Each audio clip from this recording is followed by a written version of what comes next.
हज़रत तवक्कल शाह अम्बालवी रहमतुल्लाह अलैह मस्जिद में बैठे थे, सामने मुरीदीन बैठे थे। आपने एक मरतबा ज़िक्र किया कि जन्नत में बहुत बड़े बड़े दरख्त होंगे।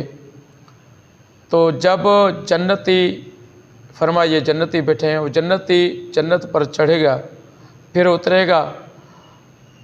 तो मुरीदों ने अर्ज़ की, हुजूर ये तो सज़ा है, दरख्त पर जाना फिर वहाँ से आना, ये तो उनके लिए एक अज़ाब है। तो आपने एक मिसाल दी, मस्जिद के दरवाज़े के सामने शहतूत का दरख्त था, तो आपने फरमाया ये शहतूत का दरख्त है, ये जन्नती बैठा है। जैसे वो जन्नती, आपने इशारा करके फरमाया ये जन्नती उस दरख्त को इशारा करेगा तो वो फल खुद ब खुद उसकी तरफ आ जाएगा, वो तनावल करे, वो खाए। जिससे तवक्कल शाह अम्बालवी रहमतुल्लाह ताला अलैह ने इशारा किया तो वो साईं की तरफ चल पड़ा, वो दरख्त शहतूत का साईं की तरफ चल पड़ा।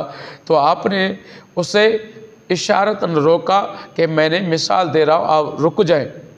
ये हज़रत तवक्कल शाह अम्बालवी रहमतुल्लाह अलैह की शान है। ये शान क्यों है? उसने हुजूर से मोहब्बत की, हुजूर की ग़ुलामी की। जब उसने हुजूर की ग़ुलामी की, हुजूर से प्यार किया, हुजूर से मोहब्बत किया, तो उसको ये शान मिली।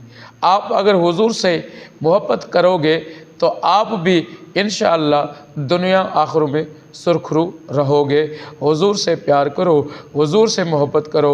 अल्लाह ताला मुझे और आपको हुजूर सल्लल्लाहु अलैहि वसल्लम की ग़ुलामी नसीब अता फ़रमाए।